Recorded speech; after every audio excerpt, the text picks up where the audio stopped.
Is that a new one? Is that a checked pant? Oh yeah. It looks special. Oh, thank you. It looks amazing. That's what the Lord does. Wow. What about this top? Is it a jacket? Uh-huh. Is it a blazer? What is it? It's a denim jacket. It's a denim jacket. Yeah. What color is that? Green? Yes, it's Yeah, it looks good. You feel good about it? Yeah. Yeah. What's wrong with you? I like it. Are you alright? I like it. Yeah. Do I look like I'm not alright? 96.6 Spirit FM, music for life. There is something that you earlier promised us that we'll dive into. Yes. Yeah, after talking about the do's and don'ts when God uplifts you. Yeah. I think it goes hand in hand with what you're about to tell us today that you want us to discuss at this particular time. Yeah. There is something that has to do with professional etiquette. Uh-huh. As a minister of God. As a minister of God. And when God uplifts you. Uh-huh. Yeah. There is nothing that baffles my mind when it comes to people relations. Okay. Than people not accepting that certain spaces call for a particular code of conduct. Uh-huh. You remember when I addressed the issue of interpreters in church and pastors? Pastors that have interpreters, but they preach as if they don't have interpreters, and they render inefficient. Yeah. They render irrelevant the role of an interpreter. We are on live sessions. We are on in different ministries. I know you've witnessed this. Yeah, I have. Pastors preaching as if they don't have an interpreter. Interpreter ne bamulabisiza ddala nga atamanyi kukola ki? They completely forget about the interpreter. Kuvunula. Yet the essence of this interpreter is to interpret what you are saying. Because believe me, there are people that, like, for instance, I told you I don't understand Swahili that deep.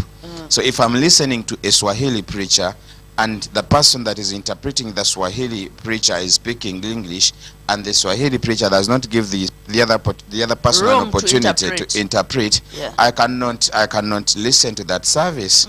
So, let alone that, I was trying to bring that as an example. Particular code of conduct for different levels that for God, gospel artists, for gospel ministers, that yeah. God has uplifted. Yeah. You're a pastor, you're an evangelist, yes, you're a singer, a songwriter, gospel producer. What are the things that you should do and how should you behave, especially in the eyes of the public? One, we want to categorically state that when God has lifted you, and someone out there might be wondering, how do I know that God has lifted me? Yeah. How do I know signs that God has uplifted you as a gospel minister? Obintu ebyalabikanga binene bufuuka butono bufu obunyoma ogamba obwembwesobolera kanacho bato kyakeeraliikirira. The level of your ministration. Yeah. I have an artist that I like so much. It's called Pastor Stephen Mugaga. He's a worshipper. Yeah, you've talked about him like severally. He's a worshipper. He worships. I used to see him at Mutundo Christian Fellowship. Now he started also an altar where he prays and ministers, and he has done quite a lot of non-stop worship songs. They're on YouTube. Pastor Stephen Mugaga. You can check him out. He's a very good worshipper. So when you worship and you're worshiping you're worshiping to God, of course, there are levels that you are at, and there are levels that God blesses you and you penetrate. Yeah. So now he is on levels of being booked. Booking ako nagenda UK nagenda UAE against the ministries ezenjawulo.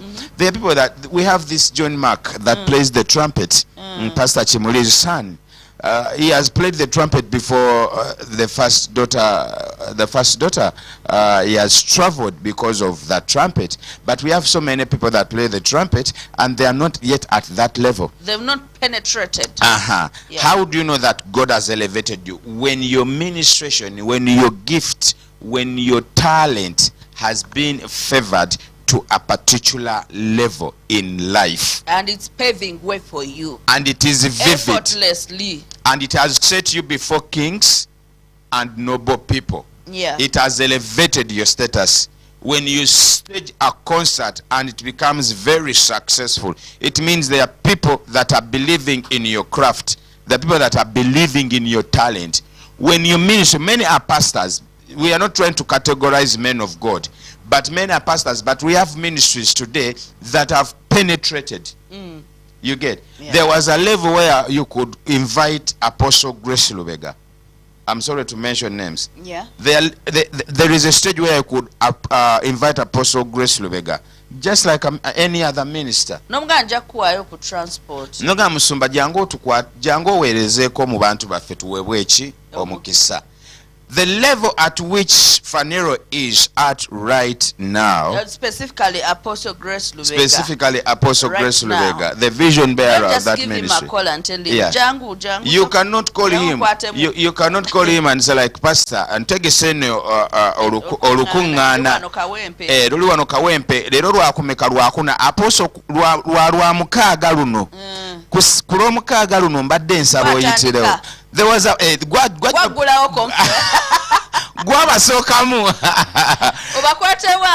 was that level in his life nga kyali okay nga nomukubira bukubiza esimu nomugamba Apostle gwakwata mwagamba mutabani nzija mutabani gwagamba mukama mulungi Apostle tewali tofaayo transport muleke nja kuyiya ate bw'oba omuwadde ekikone n'omuwayo ekyetaano bw'otyo n'omwokya ekyetaano mukama mulungi naye kati mukama lebo gye yamutuusaako today ate kati mukama wamutadde si malala si kwegulumiza naye wewe level gy'aliko waliwo protocol gy'osooka okukola ki okuyitamu ekisooka ne schedule zaabwe zikyuka. There are men of God that have their calendar ticked up to next year in June.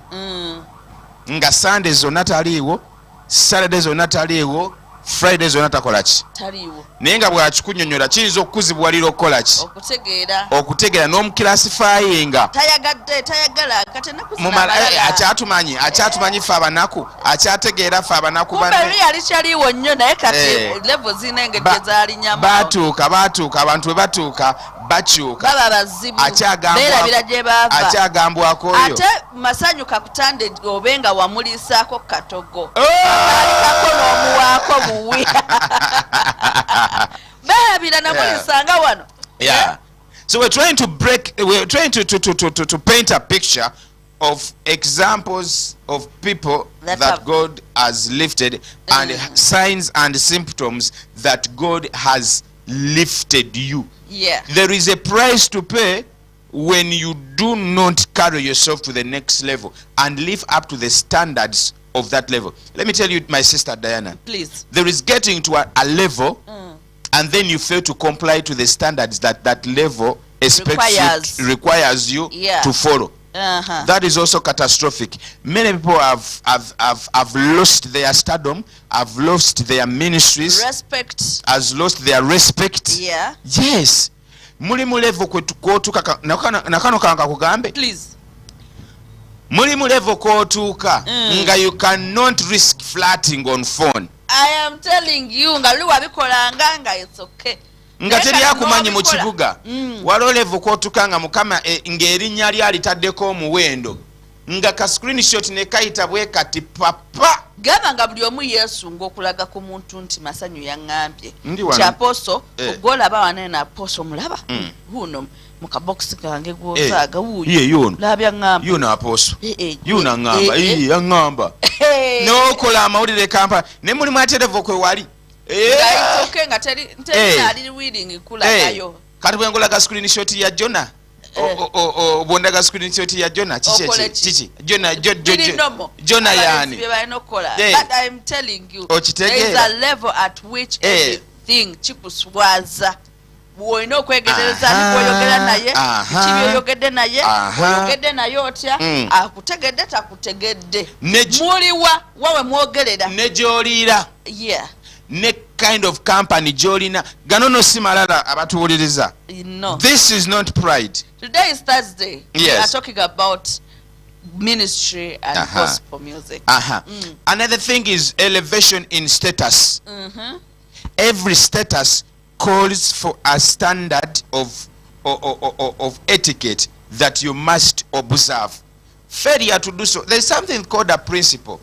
You cannot bend a principle. A principle bends you if you fail to comply with its standards. You get in radio before we came to TV. Now we're same time on radio and TV. We talked about marriage status.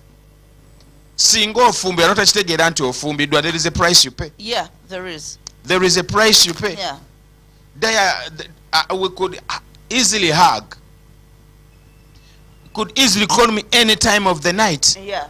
And nothing was wrong. You could easily text me anything you want, and there was nothing wrong. Not specifically me, Masanyu. Just like generally. No, there are so many Dianas in the world. Yes. Are you assuming importance? No, Sagalo Jocheso Ugamembu, you could have never texted you in any time of the night, but generally. You want to assume importance? Generally speaking.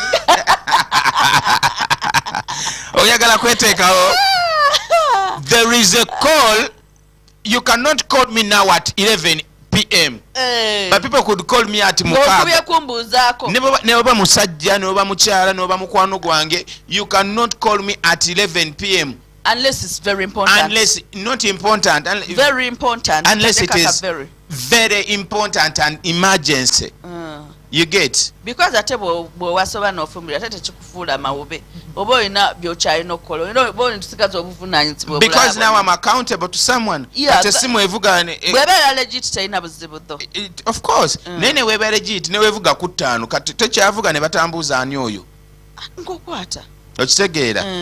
Okitegeera. And it looks awkward. Yeah. The boundaries I have to protect. Okitegeera. Yeah, you're right. That is right. So that is marriage. Even in education, teri kibikusanga nga muntu eyasoma nga yeyisanga ataasoma. Waliwo ekiwuliddeko ekyo? You went to school, you have a degree, you have a master's, you educated, you are exposed, you are well traveled, but you're still thinking like an illiterate person. I've ever seen an educated person making a statement, Ogama, did you go to school? Why don't you respect the level you're at?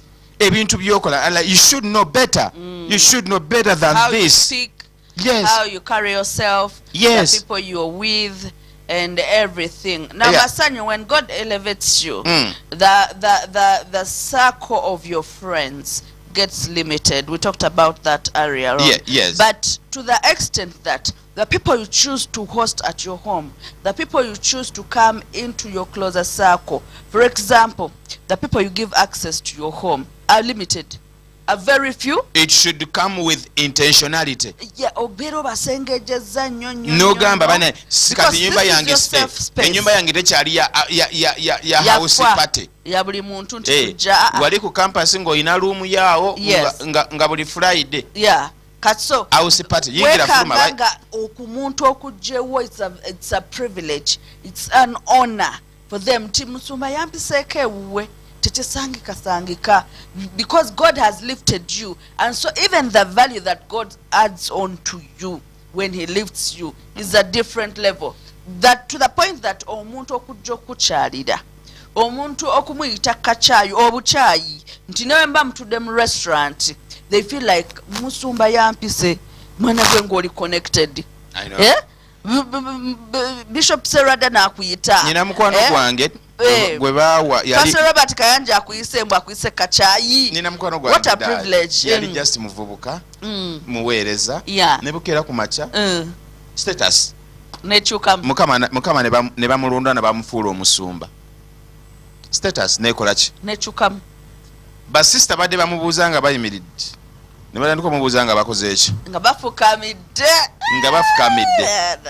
yali asimba emmere nga wetugamba katukusima mmere genda laba waliwo sister amukwatidde ki esowaani yali atulema ebigo gino laba nti kati buli gundi betenga nga bamuteera akatebe muki nga bamuyita nti katukola ki jangu kati ate nga mukwano gwange very good friend okitegeera nti kati nga n'engeri kati gy'atu addressingamu kitwala magezi era ne baza Mukama nti aliko omwoyo w'amagezi yakyuka yamanya by'alina okwogera ne by'atalina kola ki n'akendeeza okubalaata n'akendeeza okusaagasaaga n'akendeeza level of familiarity nga mulimu by'atakyayogerera mu baana ne be yali ayogereramu.